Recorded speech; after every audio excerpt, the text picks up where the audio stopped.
E Lula chegou a Juiz de Fora, em Minas Gerais, na manhã desta quarta-feira e foi recebido por uma grande quantidade de apoiadores do presidente Jair Bolsonaro. Em avenidas e calçadões da cidade, pessoas favoráveis ao chefe do executivo protestaram contra a sua presença vestindo as cores da bandeira do Brasil e chamando o petista de ladrão. Em um dos vídeos que circula nas redes sociais, um manifestante aparece carregando 2 bonecos com Lula preso em uma gaiola. Outros vídeos também mostram pessoas carregando faixas com os dizeres, abre aspas, Lula ladrão e Lula nunca mais, fecha aspas.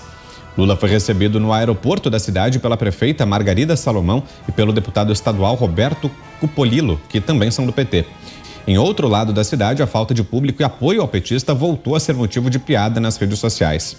Essas imagens, elas são estarrecedoras para as tais pesquisas, aí, muitas que continuam dando Lula na frente de uma maneira significativa do presidente Jair Bolsonaro. Algumas pesquisas tentam até fazer um ajuste aqui e ali, porque a disparidade das imagens, quando existe algum evento petista, né? Ontem nós mostramos aqui de um cidadão que mostrou Lula em Contagem, não havia absolutamente ninguém, poderíamos contar ali 60, 70, 80 pessoas, no entanto, quando Lula mostra a imagem, é uma imagem fechada.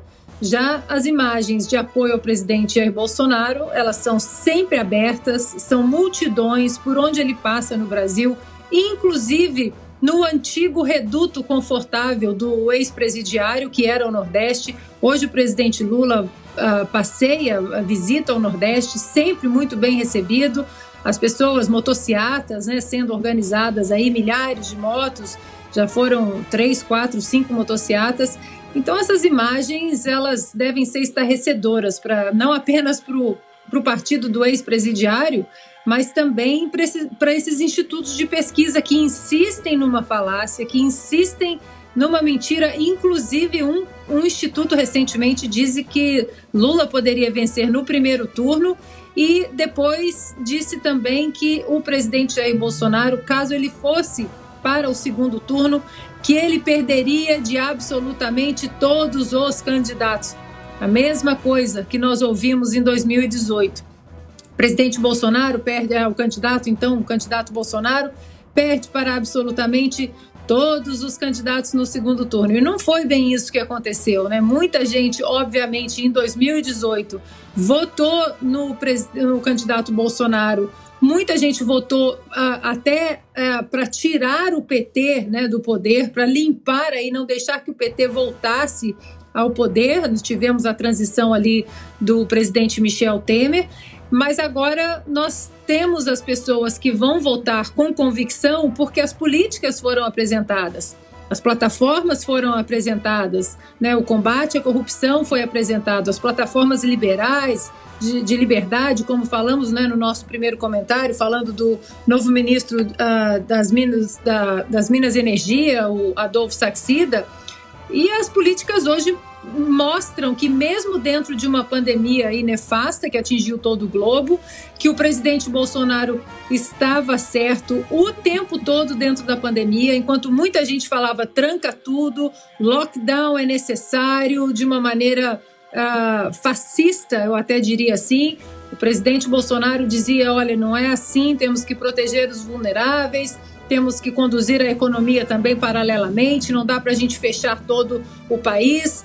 E muitos governantes, muitos governadores, inclusive, usaram a pandemia como arma política, né? Usaram de uma maneira muito covarde, por sinal. E agora nós estamos vendo que o presidente saiu da pandemia, inclusive mais fortalecido.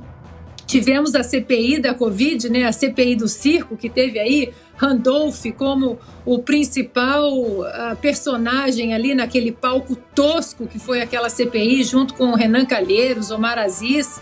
E hoje as imagens continuam mostrando que o presidente Bolsonaro, ele sai muito fortalecido da pandemia, entra na campanha presidencial aí fortalecido, não porque os institutos de pesquisa estão falando ou porque algum veículo de comunicação A, B ou C está dizendo, mas porque as imagens de todo o Brasil, elas mostram exatamente isso no momento. Você, Fiuza, temos 3 minutos e meio. Tá Está na hora de tirar das sombras quem são os artífices desse negócio chamado democracia sem povo. Está na hora de tirar da sombra.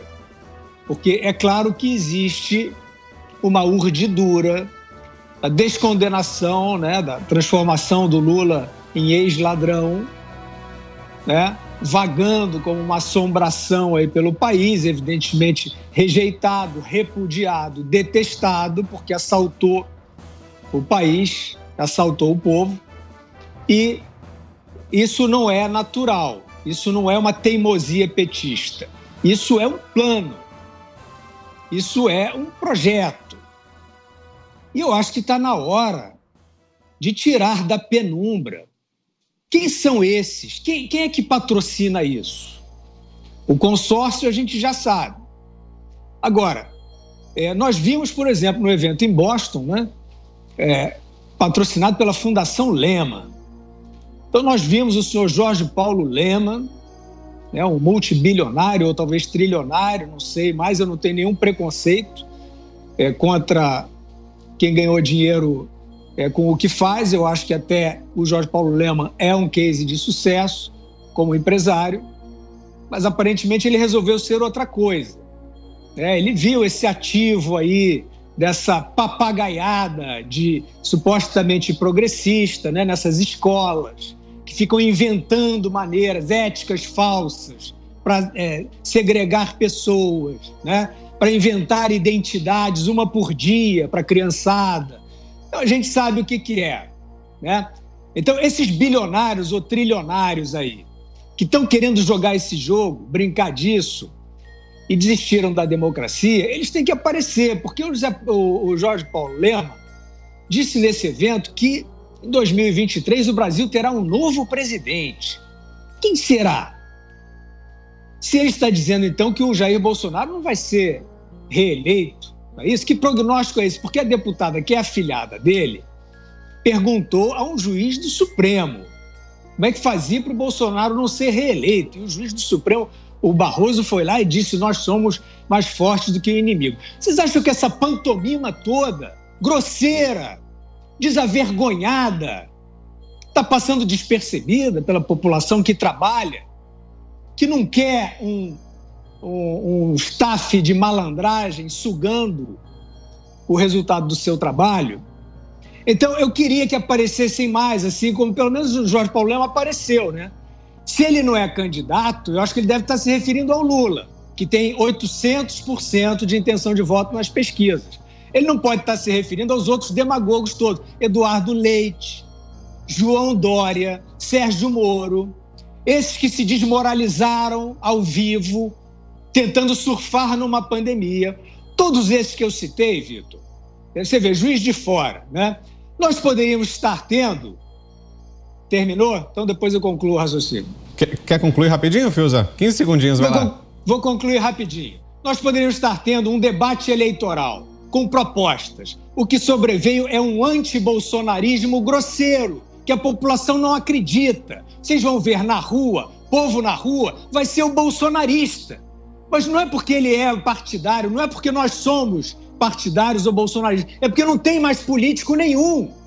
Desistiram de fazer política, vieram com receitas, se desmoralizaram com fundações por trás e acham que o povo é idiota. Então é por isso que o povo está apoiando o Jair Bolsonaro. E se as urnas não tiverem vontade própria, quem vai ser reeleito é o Jair Bolsonaro, evidente. Você, Cristina Grêmio, que nos dias dessa recepção a Lula hoje, lá em Juiz de Fora, Cris? Vou pegar esse gancho final do Fiuza aí, que eu acho que dá para puxar um novelo a partir desse fio.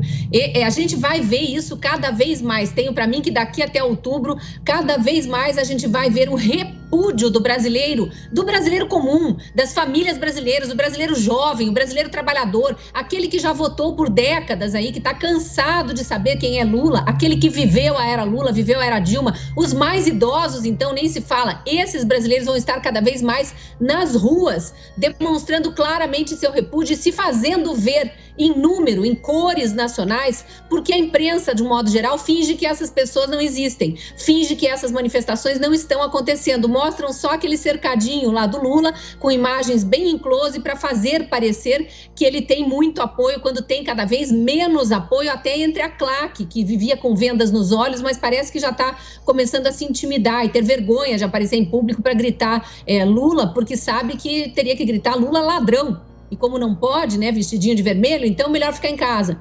Então, quer dizer, cada vez mais a gente vem vendo. E a gente vai ver aí, quando eu falo de puxar o fio do novelo que o Fiuza destrinchou aí, a gente vai ver a cobertura dizendo, os partidos dizendo, os opositores dizendo que os bolsonaristas estão na rua intimidando a campanha do ex-presidente Lula. Os bolsonaristas, isso e aquilo. Bom, por acaso é ano eleitoral e sim, falta opção e uma parte considerável da população já decidiu que vai reeleger o presidente Bolsonaro simplesmente porque todos esses outros que estão aí estão no mesmo balaio, e é um balaio que exala mau cheiro. A gente já conhece quais são essas propostas, a gente já está cansado dessa ladainha de vamos desfazer reformas, vamos desfazer avanços, vamos estourar o teto de gasto, não vai ter teto de gasto, vamos voltar a distribuir dinheiro nacional do Banco Nacional de Desenvolvimento Social para as ditaduras amigas, para os estrangeiros. Vamos fazer metrô em Caracas, Porto, em Cuba. Os brasileiros não estão precisando de investimento, não. Os brasileiros viram as obras que ficaram pela metade nos governos petistas serem concluídas agora. Então, pouco importa se eles vão ser chamados de bolsonaristas ou não. Eles querem governo, eles não querem desgoverno. Os brasileiros querem verdade, não querem essa mentirada que vai sendo jogada aí através de artistas, amigos, enfim, de mídia, né, que a gente tem muitos questionamentos aí, de blogs, né, camaradas que receberam muito dinheiro da Odebrecht, da OAS, estavam lá na